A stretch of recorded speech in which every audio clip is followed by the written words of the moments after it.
Bismillahirrohmanirrohim. Assalamualaikum warahmatullahi wabarakatuh.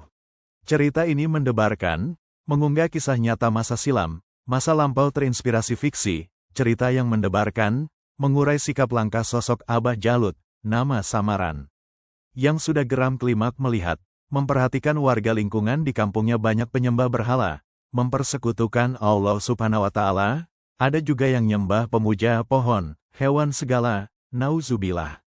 Lalu, siapakah sosok Abah Jalut? Boleh dibilang dulunya ia seorang naib, atau penghulu yang kerap menikahkan pasangan calon suami istri dalam janji suci berijab qabul, hingga mengurus jenazah warga yang meninggal dunia, memandikan jenazah, mengkafani, memimpin doa, mensholatkan jenazah hingga mengurus menguburkan di area lahan pemakaman.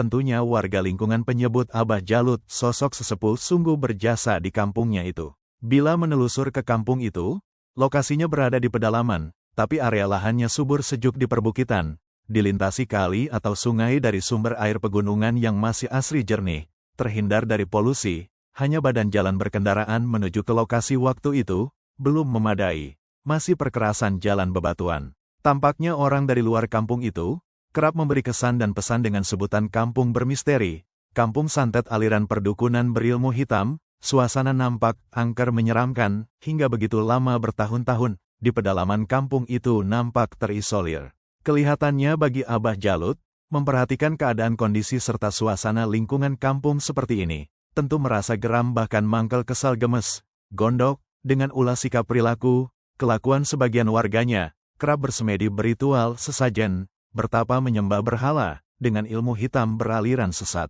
Seketika Abah Jalut nampak duduk menyendiri, di lantai di serambi masjid, usai sholat duhur, sembari tertegun merenung sejenak, seraya berpikir, raut mukanya murung terlihat cemas gelisah, galau. Lalu Abah Jalut berbisik dalam hatinya, Astagfirullahalazim, ya Allah, ini sebagian warga kampung sudah pada oleng, sinting begundal semua para pemuja berhala, sudah kerasukan jin iblis setan menyesatkan, kena pengaruh ritual sesajen si Ontohot Dajjal, ilmu hitam nenek sihir menyesatkan umat. Kali ini, golongan mereka sudah berani-beraninya melarang azan iqomah di masjid di musola, saat tiba waktunya sholat wajib. Di kampung ini, kurang ajar itu pasukan Siontohot Dajjal, dengan alasan bila mendengar alunan suara azan iqomah, katanya berasa panas, gerah beringsang segala, dasar pemuja iblis jin setan gentayangan, sesembahan nenek sihir sesat. Nauzubillah, bagaimana nasib umat ini, gimana cara ikhtiar mencegahnya? Sudah lapor sama Pak RT Pak RW, berulang-ulang kali, malah nggak ada tindakan, mengajak ustadz lingkungan, nggak direspon, alih-alih info katanya diancam-ancam sama pasukan Ontohot Dajjal, mau disatetnya hingga mau diguna-guna, dengan cara penyakit kiriman, kalau berani mengusik mengganggunya, pasukan Ontohot Dajjal mau berontak melawannya. Bahkan sambil berlaga sangar garang, itu anak buah Ontohot Dajjal sudah berani mengancam keluarga juga. Duh, ini urusan bisa berabe miris rujit, bikin celaka mara bahaya bagi umat. Apalagi nyaris siang malam, itu tamu-tamu, orang-orang yang dari luar tidak dikenal, pada datang ke kampung ini, menghampiri rumah-rumah dukun jadi-jadian, yang mengaku dukun santet, dukun pelet pengasihan, dukun pesugihan, pasang susuk segala ada, pastinya ini aliran ilmu hitam, tipu daya yang menyesatkan umat, tentu harus ditumpas dan dibubarkan hingga ke akar-akarnya. Insya Allah saat tiba waktunya berjuang, bismillah, fastabikul khairat demi amar ma'ruf nahi munkar dan menyelamatkan kemaslahatan bagi umat. Begitu tutur Abah Jalut, sembari merenung berpikir sendirian, dengan tekad bulat dan kuat, seketika Abah Jalut bangkit dari duduknya, lalu masuk ke dalam masjid, sekalian menunggu saat waktu azan asyar tiba. 3 hari kemudian, tampaknya Abah Jalut sepulang dari masjid usai sholat asyar berjamaah. Begitu tiba di rumah, seketika itu Abah Jalut bersiap berkemas, sembari membawa jaring jala ikan, beranjak pergi jalan melenggang sendirian, ke arah tepian sungai, lantas bergegas naik perahu miliknya, sambil mendayung menyusuri di tepian sungai, sembari menebar melempar jala ikan, di spot tempat berkumpul ikan, tentu bagi Abah Jalut sudah paham dan hafal, spot yang ada ikannya dan tak asing lagi baginya. Suasana aliran sungai nampak tenang, airnya mengalir jernih, arus air mengalir bening terhindar kontaminasi polusi, kelihatannya itu Abah Jalut sudah usai menebar jaringnya, seketika Abah Jalut mendayung perahu menuju arah pulang. Saat petang hari menjelang maghriban, itu Abah Jalut tiba di sandaran dermaga perahu dayung miliknya. Tangkapan ikannya dapat banyak juga. Kelihatan Abah Jalut di tepian sungai, sedang membersihkan ikan tangkapannya. Di atas perahu yang sudah bersandar, tali tambang perahu sudah diikat pada batang pohon, untuk pengamanan perahu terhindar hanyut, dikala tiba banjir bandang. Tak lama kemudian, Abah Jalut bersiap-siap akan pulang. Seketika itu ia di atas perahu mengambil air wudhu, bersiap menjelang waktu maghriban, seraya berwudhu membasuh lengan. Tiba-tiba lengan Abah Jalut ada yang menariknya, tampak ada yang memegang tangan si Abah. Begitu erat kuatnya, tapi tanpa bayangan, seketika Abah Jalut berontak melawan menepisnya, hingga ikatan tali perahu lepas, itu perahu terguncang bergerak mendayung jalan ke tengah sungai. Lalu begitu herannya, seketika itu perahu melaju mendayung begitu cepat, meluncur mirip speedboat, mengarah ke hulu sungai. Abah Jalut di atas perahu terlihat lagi duel bertarung dengan sosok siluman tanpa bayangan. Aneh tapi nyata juga begitu serunya. Abah Jalut sembari berdoa, baca mantra dan bersalawat. Pertarungan di atas perahu masih berlangsung. Anehnya begitu cepat riak gerak perahu melaju, ternyata itu perahu didorong mengarah masuk ke dalam goa di kaki gunung. Di tepian sungai lereng perbukitan, Abah Jalut sudah paham, goa ini sejak dulu tempatnya angker. Penghuni siluman nenek sihir. Di dalam goa Abah Jalut masih duel tempur bertarung di atas perahu melawan pasukan siluman. Di dalam goa gelap gulita, tapi ada lampu lentera menyala di beberapa titik, itu kali orang yang lagi bersemedi. Pertarungan begitu seru alot dan lama duel melawan dayang-dayang. Pasukan siluman, akhirnya muncul siluman nenek sihir kepalanya bertanduk, muka menyeramkan garang ganas, bertaring Dracula, seraya tertawa cekaka-cekikikan, sambil pegang tongkat ular siluman, sorot matanya menyala tajam, rambut juntai ngurai acak-acakan, seraya melontarkan kata-kata, "Hei manusia pembangkang, ini bulan purnama, serahkan itu nyawamu akan aku tumbalkan. Kau manusia penghalang, pengganggu pemuja penyembah aku, tunggu saat waktunya pembalasanku." Tampaknya Abah Jalut tak gentar, sambil berdoa baca mantra lalu solawatan, hingga Abah Jalut begitu tenangnya, di atas perahu sendirian.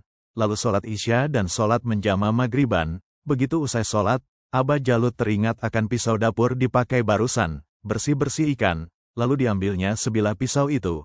Begitu dipegangnya itu pisau, sembari baca doa mantra dan bersalawat, tiba-tiba pisau yang dipegang, memancarkan cahaya terang dan tajam. Betapa kagetnya kala itu Abah Jalut, itu siluman nenek sihir, dengan tongkatnya sedang menyerang Abah Jalut, di dalam goa.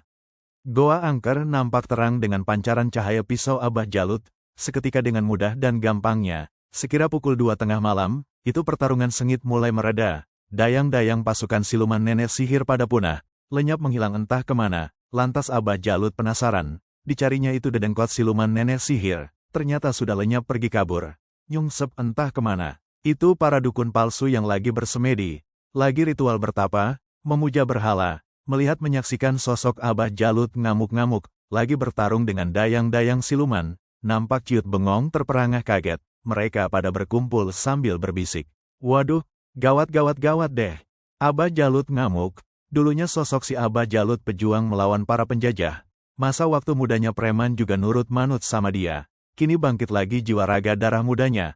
Lagian katanya waktu mudanya, itu Abah Jalut punya ajian Brajamusti, mandraguna segala. Walah bisa dipermak kita ini semua, sama si Abah Jalut. Waduh gawat deh, tempat ini beneran diobrak-abrik, diacak-acak, disapu bersih sama Abah Jalut. Kita semua harus pasrah menyerah, kagak bakal sanggup melawan si Abah.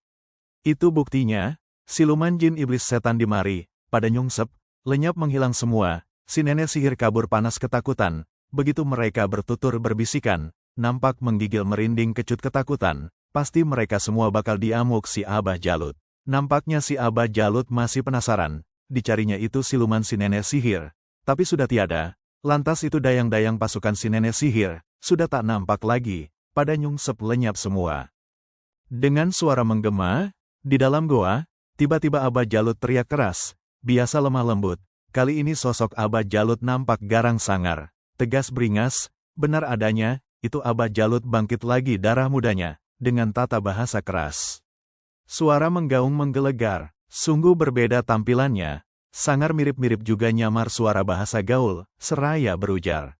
Hei kalian, ayo bubar-bubar ini aliran sesat, durhaka kalian, laknat kalian, lihat banyak tengkorak di dinding goa, itu korban ritual yang ditumbalkan. Hei yang lagi semedi ritual, bertapa sesajen di mari, ayo bubar-bubar, kalau bandel ngeyel songong, gua tenggelamkan lu semua, dasar lu bego. Konyol lu semua. Beguru bertapa sama siluman nenek sihir koplak menyesatkan. Ayo kalian naik ke perahu, semua naik ke perahu, bubar semua, ayo pulang semua. Si nenek sihir dayang-dayang sama pasukannya sudah lenyap, kalian kalau tidak pulang tidak bubar, bakalan ditumbalkan kalian. Dasar koplak lu pade, gua kuapret lu gibeng, ayo pulang, ayo naik perahu semua, gua lenyapkan lu pade. Itu siluman dayang-dayang pada gosong tuh, dedengkot dajal nenek sihir nyungsep, sudah pergi kabur gentayangan. Entah pergi jauh kemana, ayo pulang semua. Begitu tutur teriak Aba Jalut nampak emosi, sambil menghampiri para dukun palsu, jadi-jadian, terlihat semua pada naik ke atas perahu. Lantas diancam ditegurnya satu persatu. Itu si dukun palsu, sama Aba Jalut. Itu si gundul, lu mau-maunya berguru sama siluman sesat. Entar gua ampelas pala lu, melintir mudeng lu. Itu lagi nenek-nenek ikut-ikutan. Dasar sableng lu, kerjaan tipu-tipu pasen doang lu. Bukannya lu mengaji sholat ibadah berzikir, malah ngikut aliran sesat. Pemuja setan iblis nenek sihir, koplak juga lu. Awas lu, sekali lagi kalian semedi, bertapa, memuja berhala, bawa sesajen segala kemari, gua gantung lu pade, di pohon tomat cabe pare kacang kedele lu. Kurang asem lu semua, entar di dermaga sono lu, mandi semua, gua bersihin ilmu hitam setan iblis di badan lu pade. Kalian semua, entar sholat subuh berjamaah, bareng gua ditunggu di masjid. Seketika mereka menyahut, ya siap bah. Akhirnya itu pasukan dukun palsu pemuja berhala, waktu menjelang subuh, dibawa digiring sama Aba Jalut, dimandiin segala lalu dibuang ilmu hitamnya yang nempel di badannya. Seketika disuruh sholat subuh berjamaah semua di dalam masjid, lantas mereka habis dipermak, dikompres, dirujak sama Aba Jalut, biar dia sadar lalu bertaubat nasuha. Kalau kalian melihat kemunkaran, kezaliman, kemusyrikan, perbuatan syirik, jangan dibiarkan, jangan abai, tumpas lenyapkan sama kalian. Itu pahala buat kalian, jangan kalian ikutan tersesat. Laknat durhaka dikutuk kalian. Demikian kisah cerita berdebar, semoga bermanfaat, berkesan dan mengedukasi, terinspirasi pesan moral bagi kita bersama. Tentunya jangan lupa ditekan tombol like, komen, share and subscribe, agar channel ini bisa lebih berkembang lagi. Terima kasih.